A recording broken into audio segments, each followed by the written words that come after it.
Hi there, and welcome to this lesson on Further Pure Mathematics 2. And in this lesson, we're on Chapter 7, 7.4, and we're looking at Taylor's series.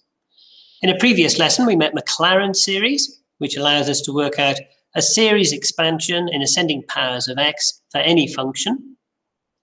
Now, there are two issues in particular that limit the usefulness of Maclaren's series.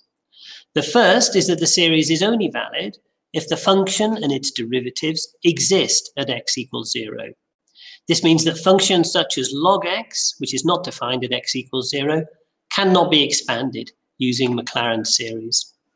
And the second thing is that a few terms of the expansion give a good approximation to the function for values of x close to 0. But for values further away from 0, more and more terms are needed to provide a good approximation. Taylor's series is a generalization of Maclaren's series that solves both of these problems.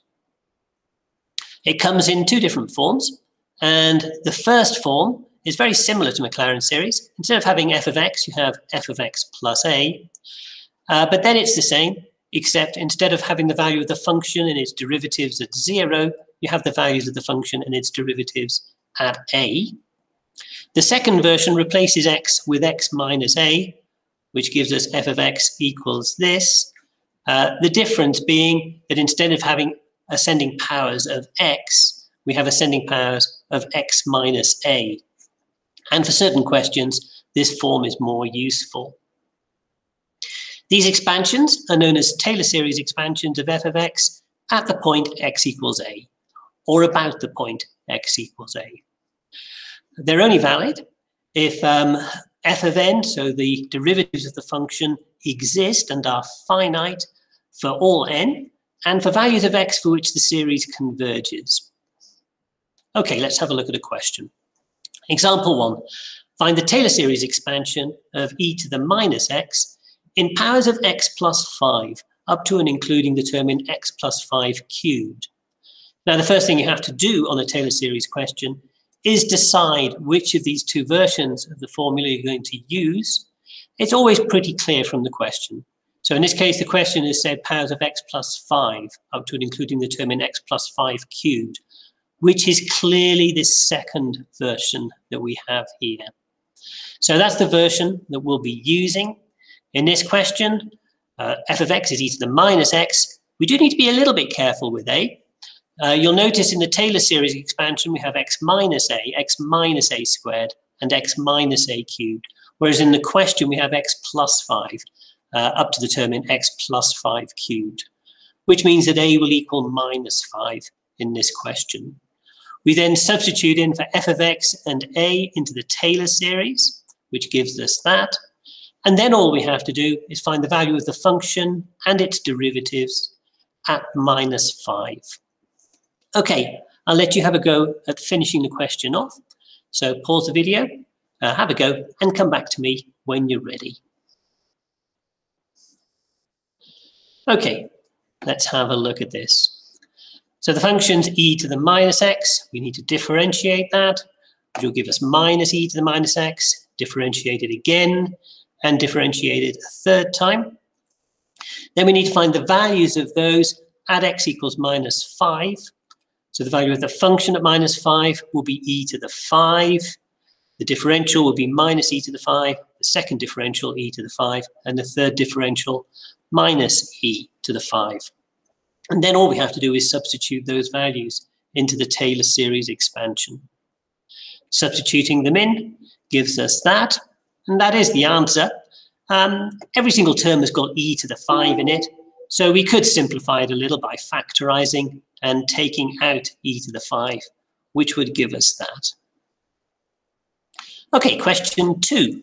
Find the Taylor series expansion of the log of x plus 5 in ascending powers of x up to and including the term in x to the 4, and then use your result to find an approximation for the log of 5.2, giving your answer to 4 significant figures. Now again, the first thing to do is decide which of these versions of Taylor series is the right one to use. Well, this time the question says ascending powers of x up to and including the term in x to the 4. So it's clearly the first version of the formula that we need.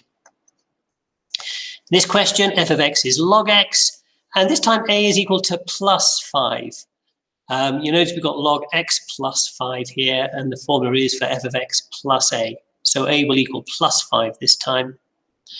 Substituting those in gives us the log of x plus 5 is equal to this, and then same as before. All we need to do now is find the value of the function and its derivatives at 5, and then substitute them in.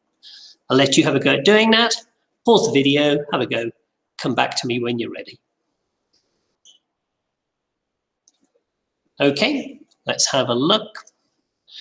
So this time the function is log x, and if we find the value of the function at 5, that'll just give us log 5.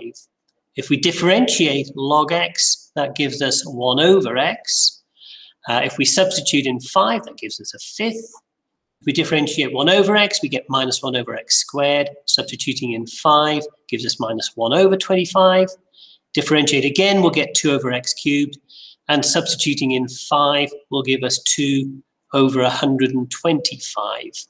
All we need to do now is substitute these values. Oh, sorry, there's one more term. So the fourth differential is minus 6 over x to the 4. And if we substitute in x equals 5, we get minus 6 over 625. Now we do have all the values that we need, and we can substitute them in. And if we do that, we'll get the log of x plus 5 is equal to log 5 plus these terms. Now these two fractions could be simplified. So that'll give us the log of x plus 5 is equal to this series expansion up to the term in x to the 4. Now that's the first part of the question done. We were then asked to use our result to find an approximation for the log of 5.2 to 4 significant figures. Now the log of 5.2, well, we need to write this in that form. So the log of 5.2 is the log of 0.2 plus 5, which is the same form as we have there. So x is going to equal 0.2. Substituting x equals 0.2 into the expansion gives us that, and then it's just calculator work, which gives us that as a decimal to 4 significant figures. That will round to 1.649. Okay, that gets us to the end of this lesson. If you've got the textbook, turn to page 138 and have a go at exercise 7D. Thanks very much for listening, and cheerio.